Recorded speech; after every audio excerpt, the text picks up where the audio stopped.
All right, so welcome to the last echo of this series. So we got asked, yes, the normal Wednesday echo is not going anywhere. It's still every week. They're going to update that on the MAFP website. I don't know if you've been told that, Kendra, yet. Talked to Jamie yesterday.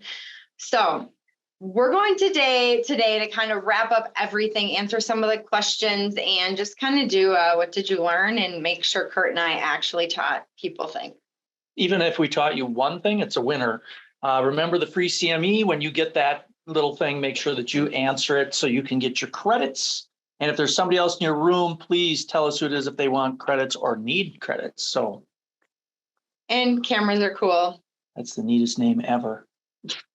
Let's not call them out. That can be embarrassing. I know. Okay, so we've talked about this, and I'll try to not overly fangirl this, but Sam Quinone is the author of Dreamland and The Least of Us, these amazing books that even Kurt is reading. It will be on the Wednesday Echo, of course, on November 2nd, 12:15 to 1:15, still CME, still all of that. Yeah, I don't know. I could go on and on, but please don't. This is the entire drug epidemic wrapped into 2 books, and we get the author who lived it on the streets, investigating it all with us. This is so fabulous. That was great. We got a lot of upcoming echoes that are going to be pretty interesting. September 21st, of course, suicide prevention line, which is interesting. And then one I'm looking forward to is kind of the addiction legislation update. Charlie's been working on this for a while. This is kind of his big passion. So lots of fun things coming up. So we're full for quite a while. Cool. Yeah, we got a lot of stuff coming. So. All right. Go for it. And remember, technical assistance, Heather just spilled on herself. If you ever have questions, please just reach out to us. Aaron can answer the majority of questions. Heck, Carrie Bailiff can answer lots of these questions. Call her. Otherwise, on our phones, their cell phones are there. Please call us. We will send you Carrie's. You can call her even at night. She'll take those phone calls. She's taking all the call. The jail question, either Brittany or Melissa Dibbig will be there for you. We'll give you all the calls. And remember, we do have the core site. The manual is done. It's not up yet. Will be soon. So they're like reviewing it for like appropriate content. Spelling errors, all kinds of stuff. That's why it's on Word document. So it'll have the entire new manual. It's exciting. So we're hoping by October 1st is when MGH is hoping to give the green light to get that posted. Yeah, we're hoping they pick up on some of the stuff we just made up and put in there, but I doubt it. Remember the podcast? We had a little change. We're on a different platform now, but it shouldn't affect people listening to it. Yes, the new one from today is on actually a really good topic on older adults who are on chronic opioids, who also alcohol. And so it's a big deal. Kurt found some amazing, horribly awful statistics. And we talked through that. If you want to find it, go through your podcasting, Spotify or Apple Podcasts. This book thing is going away very shortly. All right. So today we're just going to touch on some things, and these are not difficult questions. We actually just made a bunch of polls just to kind of review some of the things that we went over the last months that we've been doing this, just to more stimulate some questions and just to kind of remind people some of the important things that we've kind of talked about. So that's kind of what we're doing. So we do jump through literally every type of topic. And so if there are questions or comments, or you've seen a patient with something that happens to be up on the screen, you want to make a comment, even if it's not a question, awesome, chat it in, just unmute. We're not going to need to save that until the end because it'll be confusing. Yeah, and there's a lot of people we can see on here that clearly have experience with all of these things we're going to be talking about as well. So please. We actually have a dart gun that can stick to my computer screen, and so you might just get called on. Yeah, we'll just call them or not. So here's the first one. These are all going to come up as polls, and then we'll just kind of talk about the answer and why we put this in there and the importance of these things. So opioid co-prescribed with benzodiazepines in older adults is associated with fewer ER visits. In some studies, it's associated with 4 times more falls than patients on neither medication. Improved sleep apnea, C, or D, is associated with improved driving skills. So I'm not going to launch the poll until he's done or until we're done reading the question, just because, of course, some of them are going to be multiple, like A and B or all of the above. So I think you should be able to see the poll right now. Awesome. And again, we can't tell specifically what you answered. Yeah, so we have no idea who's answering what. So yeah.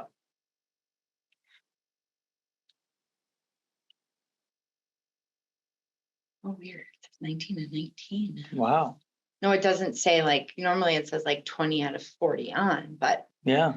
it might just be because. All right. Here. Oh, There wow, it that's is. a good number. All right, so there's your shared result. Yep. And so the answer is really the fall issue. And that's really one of the biggest things. We just had a meeting at Centricare about benzos. And one of the things that where it's like, well, what kind of conversations should you have with patients who are on benzodiazepines, especially with opioids? And it was really all the discussion was really going to be about, the increased respiratory depression and all this stuff. But literally the falls are one of the biggest problems, because if you fall and break your hip, you got like a 50% chance of dying in that next year of complications of that, right? So really the falls are a big thing. And what I usually see or have seen is that it's a lot of that benzo at bedtime. Like, well, I get this Klonopin to help me sleep.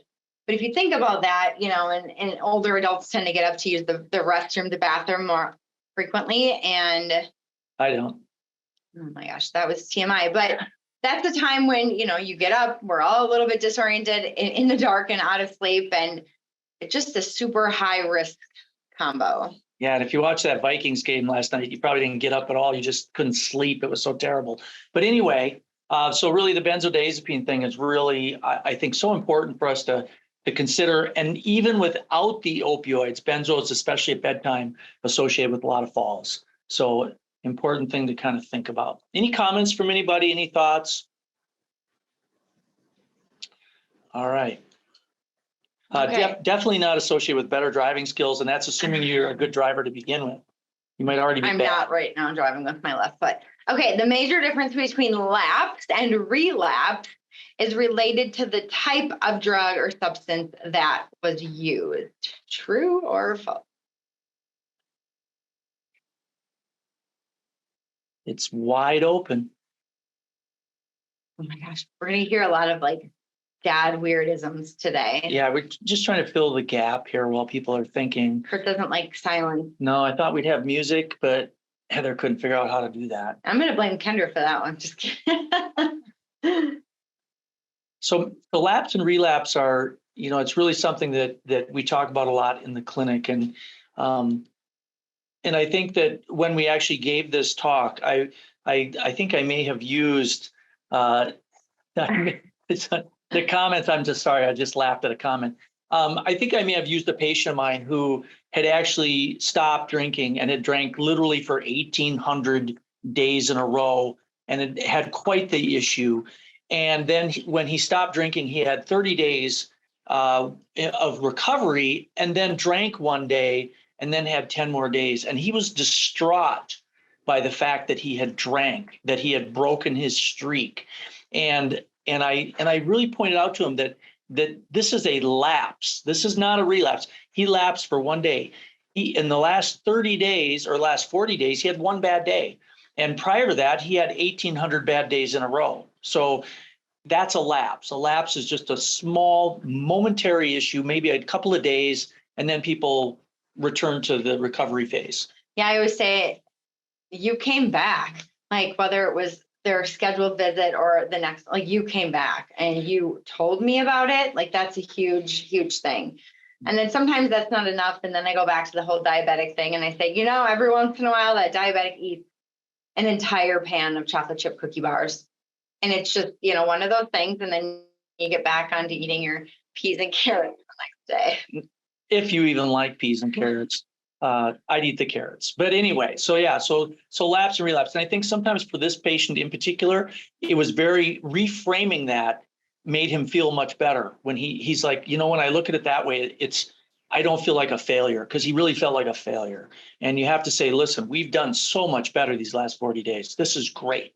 So reframing it really helps the patient in a lapse. Any thoughts, comments, questions on that? I also just want to say, I think helping the patient understand what led to that one day or that 2 days is huge. Because if they're that down on themselves and that distraught, they don't want to do that again. And so it's like, okay, let's talk through what happened.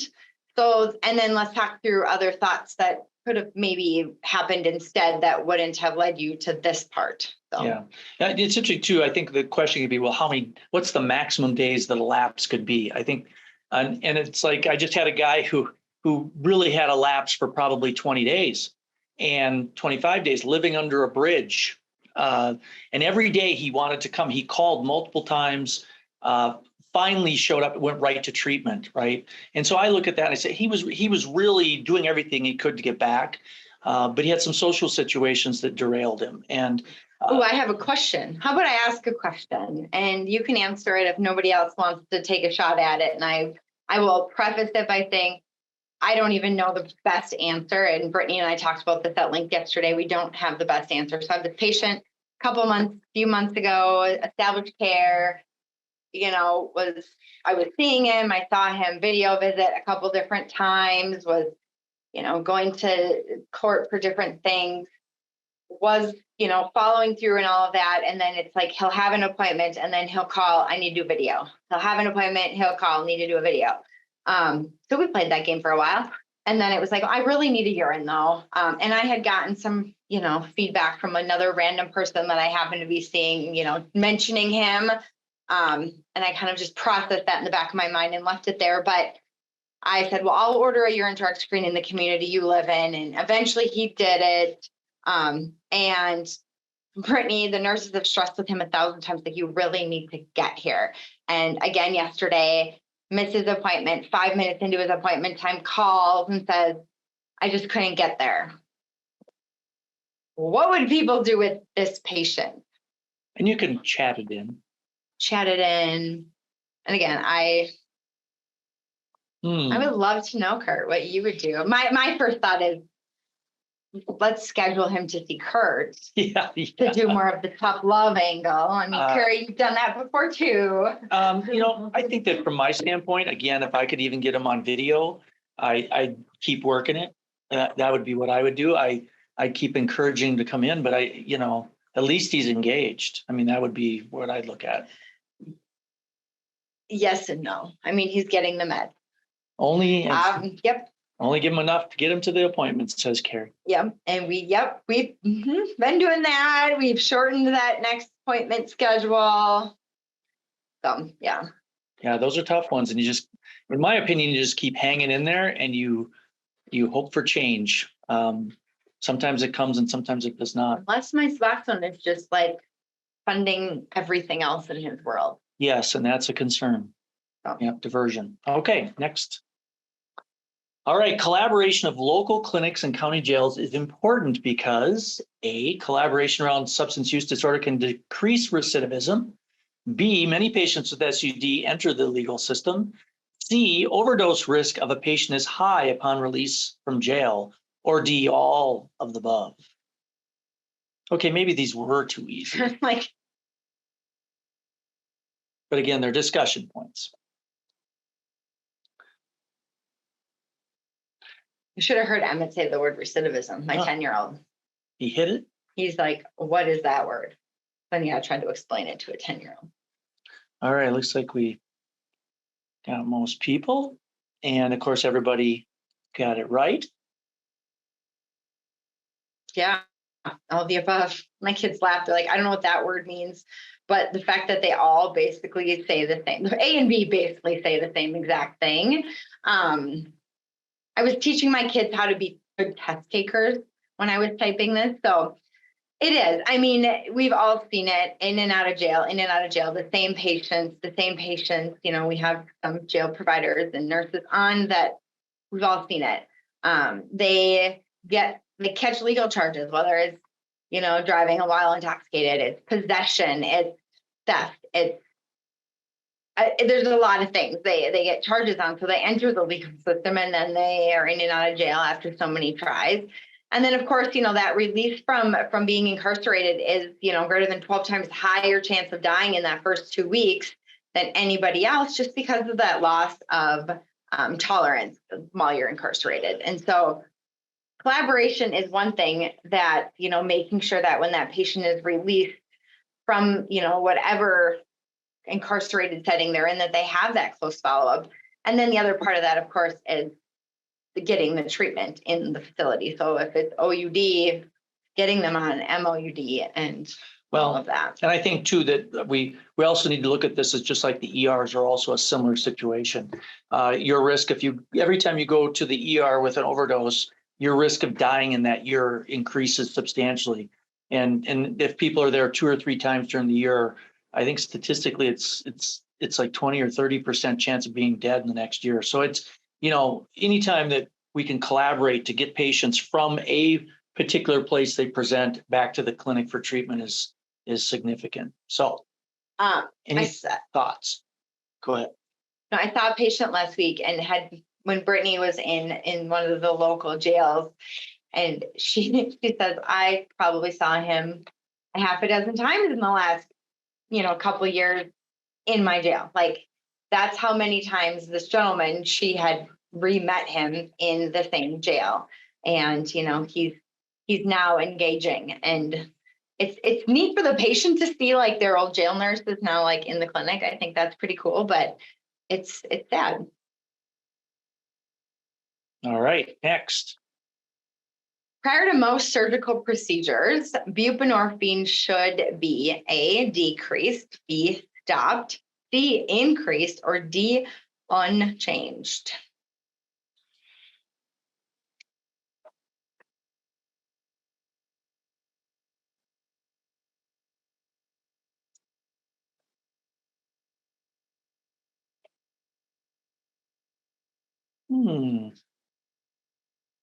I love that.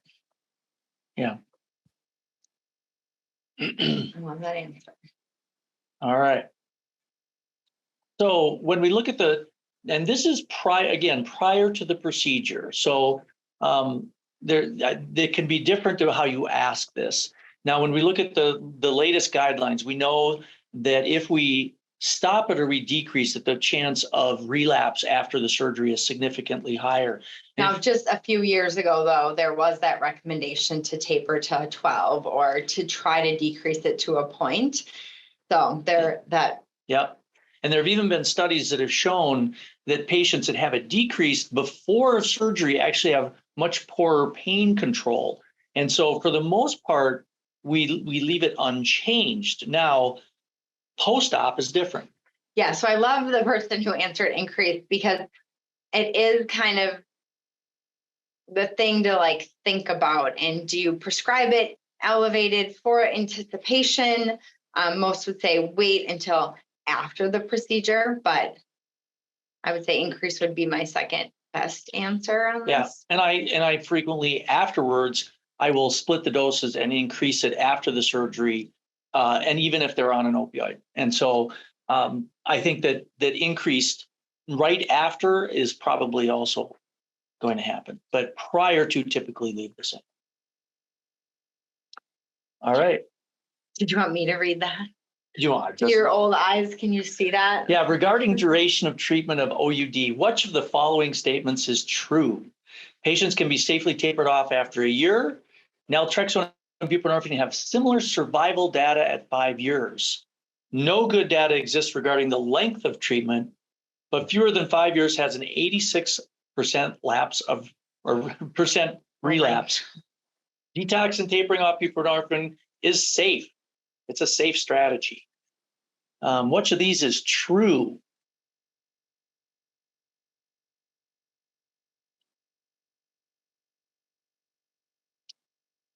This is kind of a wordy one. Did I write this? You wrote them all, dude. Oh, yeah. I write much harder questions. Yeah. It's funny because you'd be one that everybody would want as their teacher in school. But when you read them, you also stress the right answer. Oh, I do. We're teaching everybody how to listen to you. That's sad. All right. So we have. Wait a second. I don't like waiting. So yeah, the duration of treatment is always a question. I just had this discussion with a guy who's at 25 years of opioid use just a couple of hours ago. And we had a discussion about how long do you stay on it? You're 46 years old, how long? And I, of course, quote the data. And he's very much in favor of that because it's never gone well for him being off Suboxone or off any, he was on methadone for a while. Interestingly, there are some people who do taper people off at a year. And so I would say the only answer on here that is actually 100% false is the second one. The naltrexone and buprenorphine had similar survival data at 5 years, just because there isn't that same survival data of naltrexone. Patients can be safely tapered off at 1 year. You can do it, and their relapse risk, of course, is then higher. But every patient's different. And then the same with the last one. Detox and tapering is safe. Like, you can do that. They don't have as much miserable withdrawal.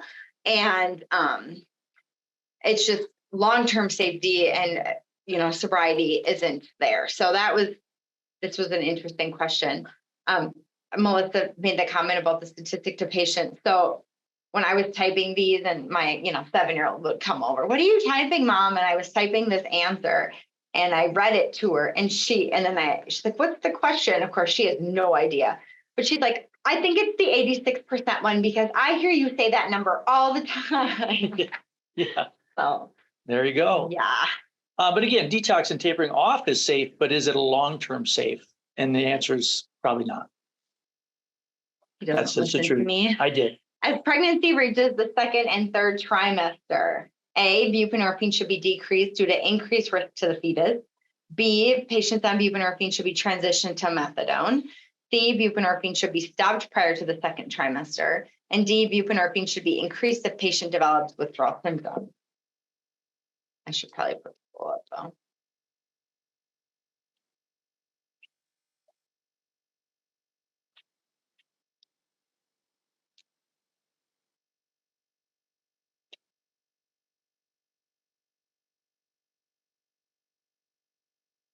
Everybody's thinking.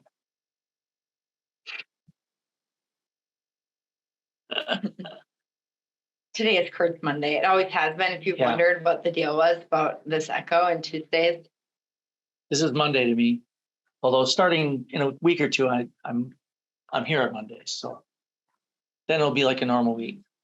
All right. Well, so pregnancy, Heather. Pregnancy. So typically, yes. The question, I'm sorry, I'm going to go to the B, the transition to methadone. Methadone was the gold standard for a really long time. They should not be, should is a hard word. They shouldn't be transitioned to methadone. If they are doing well on their buprenorphine, the answer is always going to be at least stay on the buprenorphine. And, if they're struggling or having difficulties, then methadone is the best next answer here. Shouldn't be decreased due to increased risk to the fetus or stopped prior to the second trimester.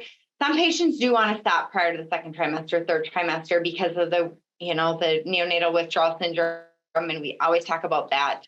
But the placenta starts to ramp up and break down the buprenorphine. So often patients will need to go up on their dose especially prior to the third trimester, some in the second, but usually the third for sure.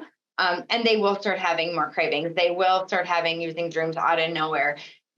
I don't even always say that to them until they come in and then they say that. And I'll ask questions specifically relating, but buprenorphine itself, regardless of the dose the mom is on, regardless of what other substances, like smoking or whatever she's doing, the risk to the baby doesn't matter.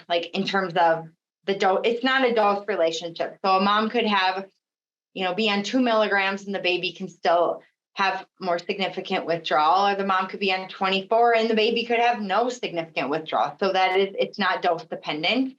And I think we all think that. I mean, that's how you think it should be, but it's not. So Yeah. It's always keeping the mom, the pregnant person, at the dose that's going to maintain their recovery, and that is always going to be the best for both mom and baby. Yeah, and remember too, in adults, the symptoms that people get in withdrawal does not appear to be dose dependent either. I think I always felt like it was, but there are studies that show that if somebody's on 8 or they're on 16, that the severity of their symptoms tend to be the same. And some of that is because of how long acting it is. And there's just some different things going on, but it appears to be the same. All right. Questions on pregnancy or baby. All right. Oh, I forgot to do You forgot to do that. All right. Regarding patients with an opioid use disorder on bup/naloxone, a UA positive for methamphetamine should, A, I'm going to say these all the same, prompt a discussion regarding use and need for further services. B, be offered off-label medications such as topiramate to decrease cravings. C, be discharged from the program. And D, A and B. Did they sound the same? They were better. Okay. I'm gonna be interested to see how people answer this because of kind of my thoughts. I just, these are great questions and I obviously have figured it out. She hacked on them. I'm just saying, no, I didn't touch them except the one and you identified it, but there's one kind of caveat I have in these questions as well this question, that it appears that there's interesting people understanding what I was thinking. Okay. So the answer. Well, my answer was A and B, but go ahead. If I was answering this, I would have put A, not A and B, because you're not going to just give a medication without first having the discussion about it. That's just, and that was me. And so I think the way you approached this question and it is that they're positive for methamphetamine, so there's meth there. And so you kind of jumped like, yes, both A and B are correct. It's just at what point after the urine are we having this answer come in? Yeah. So that was. I get that. Everybody is right.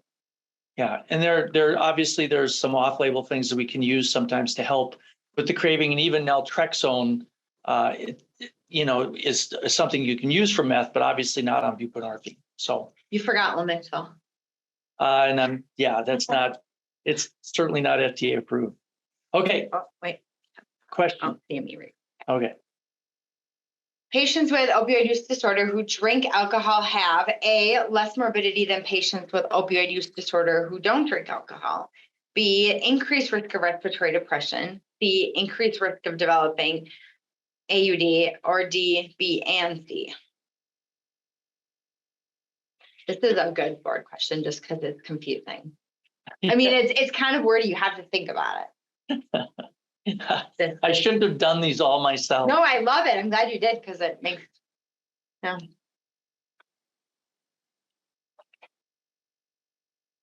These are fun. No, it's just because of this. If you read it quickly, it could throw you. It could.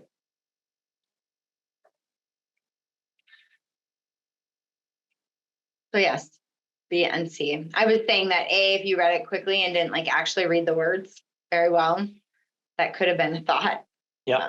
Had you put all of the above here, I bet you would have tricked people. Yeah, and the reason that C is true, increased risk of developing an alcohol use disorder, is because the risk of developing any use disorder, if you already have an opioid use disorder, is higher.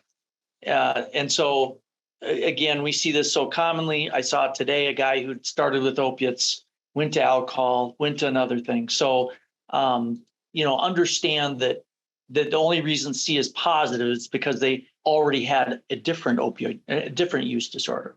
Use begets use. Use begets use. I used to like that saying, though I just get annoyed by it. I'll keep saying it. Regarding benzos, which of the following statements are false? A, benzos are all metabolized into the same metabolite. B, fast-acting benzos are less often misused. C, benzos should be prescribed as first line of treatment for anxiety. D, A and C. E, A, B, and C. This is a little tougher. There's a lot to think about here.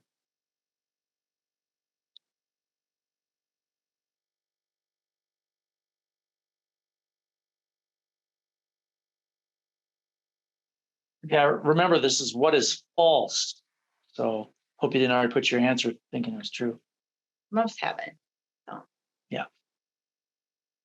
Even Kerr got this one wrong and he wrote the question. All right. So most everybody's going with A, B, and C, and we'll share those results. Remember, the benzodiazepines many of them are metabolized into oxazepam. And that is what is picked up on the screening, urine drug screen. Yes, but not all of them. You have to remember that, especially like Klonopin and Xanax are metabolized to something different than lorazepam and some of the other common ones that go to oxazepam. So remember that when you do that urine drug screen, you might be missing some things, and that's why Xanax and Klonopin are more sought after, because they don't show up on DIP screens. And then the fast-acting benzos less often misused. They're more often misused because they have that bigger euphoria spike, if you will. I loved that was an option on here because, when we're talking opioids in the world, we always say, avoid long-acting opioids. And benzos is the opposite. If you're going to use them, they're an alcohol withdrawal, like there's certain situations, but the short-acting are more often misused. And then first line of treatment for anxiety, no. Now, do I often use it not often do I use it as an adjunct sometimes? Patients are super anxious and it might take a while for that anxiety med to really take effect.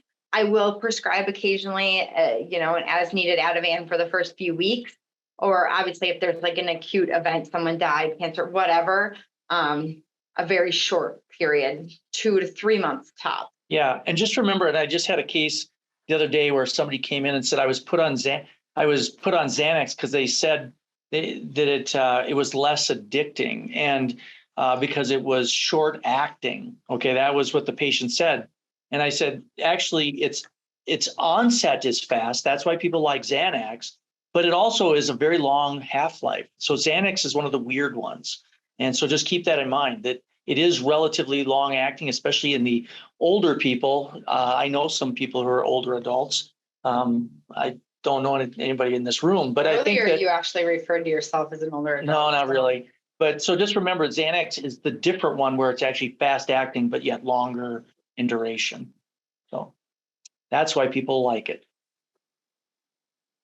Whose turn? It's yours. All right. I forgot. Regarding patients seen in the ED, not erectile dysfunction, that's in the emergency department. In opioid withdrawal, which of the following statements would be true? A, it's not recommended to start buprenorphine unless the patient has previously taken it. B, I got to say these all the same. Precipitated withdrawal can occur if a patient is only in mild withdrawal and given a modest dose of a buprenorphine product. C, methadone is the preferred treatment in the ED. And D, none of the above. This is another difficult question. This is a very good board question because of, yeah.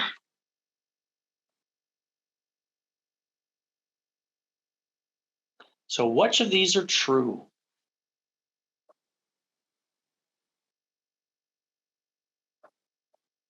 Yeah, and I can see where there might be people that go, there's a couple different answers that are 50-50 here. It's a 50-50 answer. This would be one I would argue with the test maker on personally. Argue with me, but I may not give you the points. In case people haven't eaten lunch yet, sorry that it's National Pepperoni Pizza Day and you're now hungry. It's also National Fried Rice Day and String Cheese Day, in case anyone really wanted to talk about food. All right, let's share this poll. And then I want people to comment, if you're comfortable, what you put and why. I'll give you why I did it, but I'd be curious to see what other people thought. The answer that I thought was correct is precipitated withdrawal can occur even if the patient's only in mild withdrawal and given a modest dose. And I have seen many patients come in and say, I was given 4 milligrams and I went into precipitated withdrawal because they were not sick enough at the time they got it. Now, it's not recommended to start buprenorphine unless the patient has previously taken it. Obviously, it doesn't matter if they've taken it before. We can start that on anyone. And methadone is the preferred treatment in the ED. Generally, methadone can't be given in the ED by the ER doctors. It can only be prescribed by a OTP. So I'm confused, Heather. Go ahead. Where my confusion is? Yep. I would have definitely pondered this B one a little bit because withdrawal can occur if patient is only in mild withdrawal and given a modest dose. Well, it can occur if they're not even in withdrawal and given a modest dose, or you could argue that. And it can occur if a patient's in mild withdrawal and giving a low dose sometimes or a high dose. So there's that's just me. I probably would have understood where you were trying to get to the point and would have answered it B, but none of the above I don't think is incorrect. Yeah, and I think the main thing to understand is that precipitated withdrawal can happen really so unexpectedly, and it depends so much on where they are in their withdrawal or not withdrawal and the dose that they give. So you just never know. So people want to private chat me. I promise I won't say anything, but if you're really curious to know if anybody agreed with my D is just as correct as A, or B, I mean. Okay. Infectious disease can be transferred by patients who share A, needles, B, spoons, C, pipes, all of the above.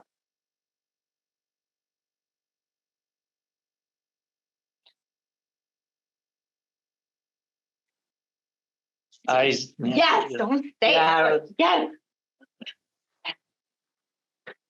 Darn it. That'd be like same level of brilliance as Charlie Resnikoff agreeing with me too. So I win. All right. So this is a great question. I did love this question too. See, I've loved a few of them. It led to a great discussion in my house, sadly, with my kids and husband, but. Yeah, and so really the key here is that pipes actually, most people wouldn't think that pipes transfer diseases, but Hep C can be transferred by the pipe. And there's many cases of that. They do not actually have to do the needles. Spoons, and in fact, hepatitis C can last days and days and days in a droplet. And a dried droplet on a spoon, because typically they'll suck it in and they may flush it where it goes out and then back in. And so often spoons will have hepatitis C, HIV, and of course needles, but pipes and spoons can also transmit some of these diseases. So the question that came up when we were discussing this in my house is, well, if they don't use a needle, how does the Hep C get to the spoon if they're not using a needle or not using a syringe? So that can be a little bit more gray there. Yeah. But pipes for sure and needles for sure. So if you're a good test taker and two of them are for sure, then it's got to be all the above. The other one is straws. Because of snorting lines, just that little bit. Even if you were to flip the straw over and someone else were to snort from the other end, it can still be transmitted. Or by mucus or blood on the straw from the nose. Right. So, so that one as well. This is the kind of stuff I talk about at my house on the weekend. Yeah, interesting. Okay, low dose inductions done frequently for patients using fentanyl or methadone. A, may increase the risk of may decrease risk of precipitated withdrawal. B, are never successful. C, may not completely resolve withdrawal symptoms. Or D, A and C. I had to correct you because that's an important word. It is. It is. It is.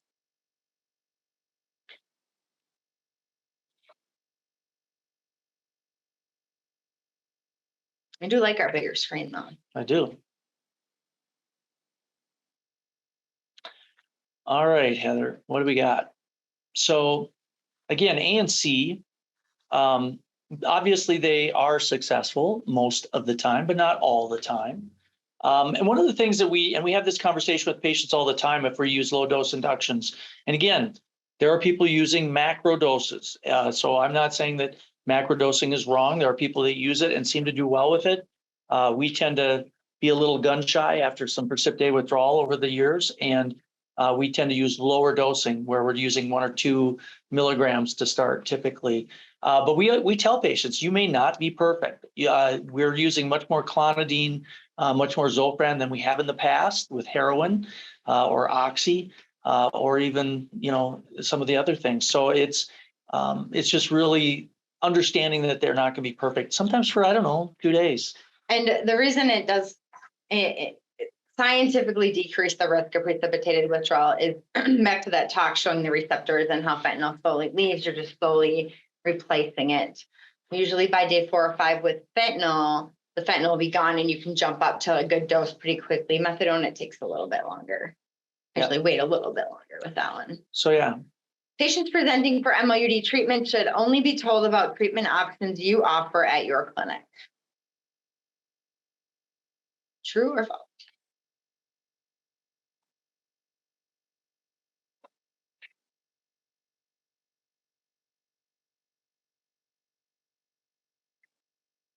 You really did write good questions. I mean, these are hard to, I mean, I can see why with board exams that they go through multiple layers to make sure the question is, not ambiguous. There can be little things. So yeah, this is a great question because, and I just had a patient and he signed the buprenorphine consent, and he was wondering why he needed to sign this, and I said, what this says in here, paraphrased, is there are other options for you, including methadone or naltrexone. And I said, I can't give you methadone. I'd have to send you to the methadone clinic, and they have a waiting list. I said I could give you a shot of Vivitrol or naltrexone orally, but it does not have the same data as far as survival. But I have to tell them that those things exist, and if they want those, they can get them. Now, we actually do Vivitrol here, and I told them that, but my recommendation still as a first line is going to be buprenorphine. Yeah, so technically, legally, you have to inform them there are other options. Yeah, part of the CFR 42. That blah, blah, blah. Blah, anyway, blah. So yes. So important that you touch on those. Is it your turn? No. Things that might help you identify patients on chronic opioids who have developed an OUD would include urine drug screening. They might help you identify these patients, or a recent arrest for drug charges that you happen to see in the paper. The smell of alcohol in the room. D, just checking the PDMP. And then, of course, E is A, B, and D, and F is all of the above. So which of these would help you identify somebody who's on chronic opioids, who's clearly developed an OUD? I'm sure there's things you would argue here too. No. No? This one was good. I don't know if it's a clearly developed an OUD, but Yeah. See, but I can now understand some of these answers after. Yep. Yeah. We have the answers split, and I'll tell you. It makes sense. It makes sense. We have some people that we have two answers that are getting 50-50. And looking at this, I can think, oh, yeah, I get that. So if we look at this, answer. Yeah, my answer really is that obviously having developed an OUD would include, urine drug screening, right? That now have heroin in their urine or fentanyl that's not prescribed. That would obviously move you to thinking they had an OUD. Recent arrest with those substances. And again, on the PDMP, suddenly they're seeing other physicians. They're getting opioids from multiple places. Now, the smell of alcohol in the room is, the first time I read through this, I was like, yep, all the above, except this is really focusing on OUD. And so, my quick thing was, well, hand sanitizer smells like alcohol. So, I mean, really, but I can understand it also as an answer because of the other question with, the risk of that with alcohol use disorder and overlapping OUD. Yeah. So if they smell alcohol in the room and they came to a clinic visit and they smelled like alcohol, yeah, that's concerning. Do they have an alcohol use disorder? And their risk of having an opioid use disorder would clearly be higher than the average person. So that might help you identify. So it could be all of the above as well. So I think both answers. That would have been screened out in a board. I know. Yeah. Regarding patients on chronic opioid treatment, so a person who's on chronic opioids long-term, which of the following are true? A, patients on the highest opioid doses are more likely to be on benzos. B, the higher the MME, the morphine equivalents, the higher the risk for accidental overdose. C, patients with a history of alcohol use disorder have a higher risk of developing opioid use disorder. Or D, all of the above. Okay, this is one of I think this one's solid. I think you might have read them differently and given a hint, but. No, I mean, this is. Yeah.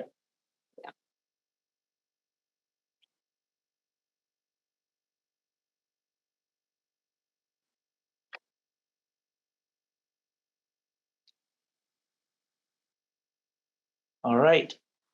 Now, this is interesting for a couple of reasons. Number one, if you look at A, patients on the highest opioid doses are more likely to be on a benzo.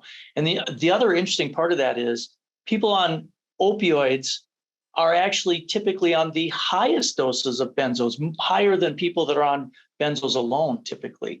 And so the higher the opioid dose, the more likely they're on benzos and the more likely they're on a high dose. So I think that one is pretty interesting. Clearly, the higher the MME, they're higher risk for overdose, higher risk for all adverse events and all-cause mortality. So being on the higher MMEs really makes a difference. Okay. All right. And patients with a history of alcohol use disorder have a higher risk of developing that. We've talked about that. So, all right. All right, patients actively using methamphetamine and also exhibiting psychotic features without presenting a danger to themselves or others should always be started on a medication as soon as possible. True or false? True or false?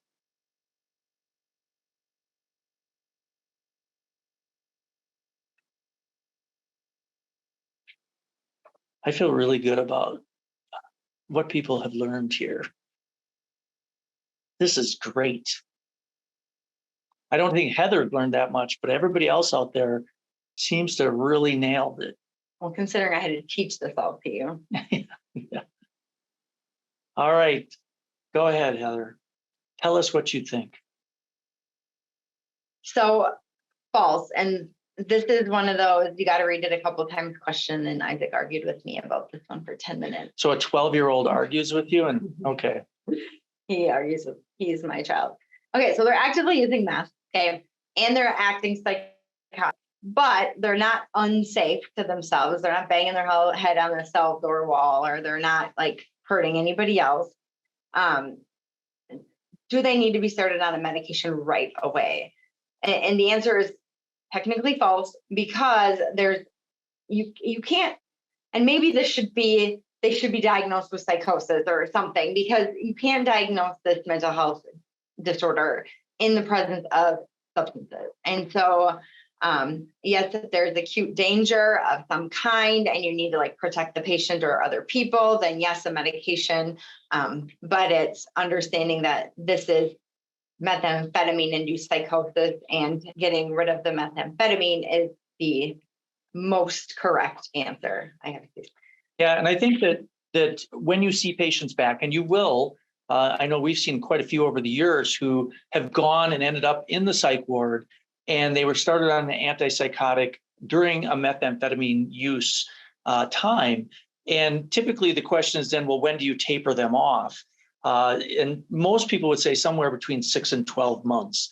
And I've had a number of patients that I've slowly tapered down and tapered off without any trouble, as long as they stay away from methamphetamine, sometimes seen with marijuana as well. So, okay, so I talked about this patient. I'm going to go quickly because we're running out of time. Talked about this patient from one of the jails who was psychotic in the padded cell. Actually, I avoided starting antipsychotics. Someone started her on some antipsychotics. She got deemed incompetent in court by a judge, despite the fact that she was within that month of meth use. Ends up showing up to our clinic not that long ago, and she's still on antipsychotics. She now has a diagnosis of schizophrenia. I have no idea where that came from. She's now deathly afraid to stop her antipsychotics because she was told she had schizophrenia. And now we are 1 year after I saw her in the jail, very psychotic, and she is off her antipsychotic and is totally fine. And I was like jumping up and down with joy. perfect. I think we have one left, right? No, we have a couple. All right, we'll try and go quickly so we can finish up. Which of the following are among the criteria to determine an ACE score? History of sexual abuse, B, incarcerated household member, C, favorite pet died, D, A and B, E is A and C. I did This change is your my question. favorite. This is my favorite question. Yeah, I had to explain to my kids why that was an option. Yeah. I changed the incarcerated household member. It doesn't have to be a family member. It can be somebody who lived in the household. So it could be a friend that the family was housing. It could be, yes. We have some funny people on here is what we got going on Yeah. now. Yeah, so we try to be funny. Yeah. You know, we talk about ACE scores and trauma all the time, and I could talk about it forever. The only traumatic thing that ever happened in Kurt's childhood up until 18, where he would have developed an ACE score, was that his dog died. That Yeah, she had was only trauma. anaphylaxis to eye drops. It's pretty traumatic. All right. All right. So as ACE scores increase, so as your score accumulates up until the age of 18, so does the risk of A, drug use, B, suicide attempts, C, severe obesity, D, all of the above.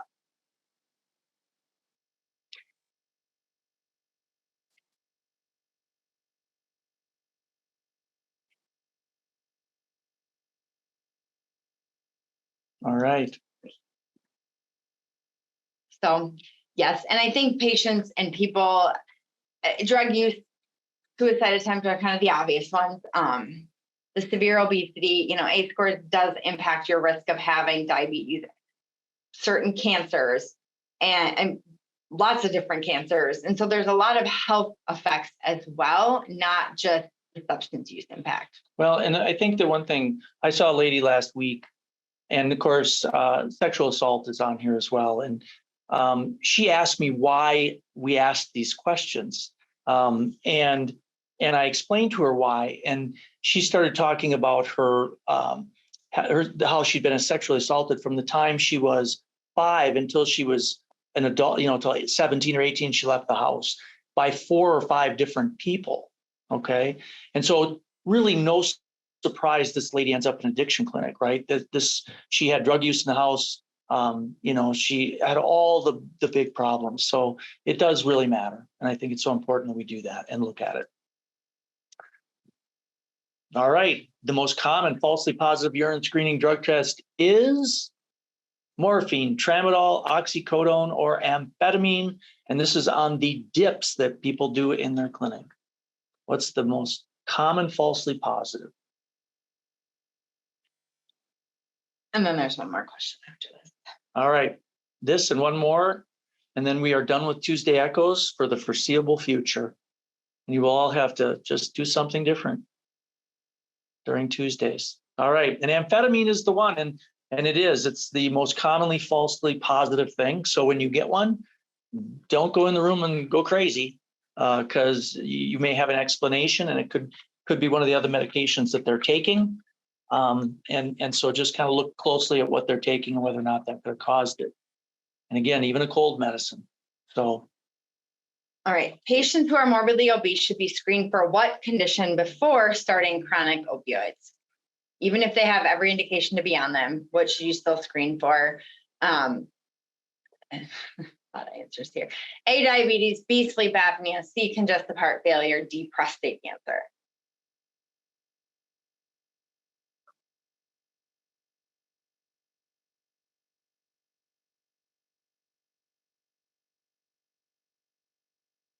All right.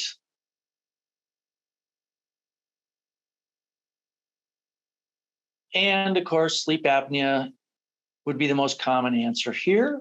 Again, we remember that even in patients that we see with opioid use disorder who've used heroin or fentanyl for a long time should be screened for sleep apnea. But if they're morbidly obese, you don't want them on opioids that may exacerbate their sleep apnea because of the respiratory depression. So alcohol can do that, especially the mixture of alcohol and opioids. So sleep apnea was the most common answer. From a primary care perspective, they're obviously all important things and screening for, but related to the opioids, yeah, sleep apnea is going to be the one to note. All right. Wow. I think we're at the end. I didn't think that'd get us through the whole thing. I guess I would really like to thank everybody. This has been these Tuesday things I think have been real helpful. It's a nice starter for people to kind of get their feet wet in addiction. I hope that we've given you some information that has been helpful to you in your practice. So anything else, Dr. Heather? No, except I do want to make one comment, and Isaac, I would just be curious your thoughts. A patient of my husband who has very suspicion for an opioid use disorder. I haven't met him, just heard the stories. Started bringing up a medication called BNOCPA, benzoxycyclopentadienisine. and saying, I need to be on this medication. There's literally one article out there. And so this is some brand new, just developed pain medication in Europe. They're still studying it. Just a heads up, everybody, in case patients start to find this, they say it's not addicting and doesn't, well, they say it doesn't have the cardiorespiratory depression due to this random G protein thingy. And when you look at the actual article, they say nothing about the risk of addiction. They only talk about respiratory depression minimized or like eliminated, but all the for patient Google searches says it's non-addicting. The one paper doesn't say that. Just a heads up on that med. And Isaac, have you heard of it yet? No, not at least not directly. I was at a meeting in 2018, I think, and there was actually a number of kind of pain medicines that were in development that were going to be sort of non-opioids, and they all had like, letters and numbers for names at that time. So I guess maybe some of the stuff is starting to come forward. I don't know. This sounds like it is an opioid, or I couldn't. I looked at the article very briefly. The actual article has like all these different, it's like a very bizarre written article. I don't know how it even like got published, but it was out of Europe, but it was very interesting. And so I don't even officially know. I sent this to Mike Massey, who used to be in the pain clinic at Centricare, and he also did a quick search, saw the one article, and it says because there's some selective G protein activation is the thing that causes the less cardiorespiratory depression, but that's about all he found important from the one article as well. It was just interesting that a patient was like, you need to look into this and I need this med. So well, we'll see what happens. All right. I did have a question. So at that meeting, that was a couple of years ago, there was a doctor in Australia that was using baclofen a lot for opioid withdrawal. And I'm just wondering if you came across that or if you guys have talked about that at all as like an adjuvant for withdrawal. I think early on we've seen a couple random people use it. Patients don't think it helps. And there's a lot of kind of borderline contraindications to using it in patients who are using substances, who drink alcohol, like whole long list of things I happened to look at yesterday, but I've not the overdose on it is the overdose at high doses. It can cause a lot of trouble. So if anybody takes too much, it can be a real problem. We had a partner who was using it a little bit more for alcohol, but not as much. I haven't seen much for opioid. Interesting. Haven't seen that. Did he have data? He had said that there was a couple of articles that he thought was pretty supportive and, used it all the time and thought it was helpful. And I just hadn't heard of using it for that. I know it's sort of GABA and that can be helpful in some ways, but I just hadn't seen it. I haven't tried it myself just because I have other options, but just another non-opioid. So I was just curious if you would, all your guys' research and stuff, you ran into anything around it or not.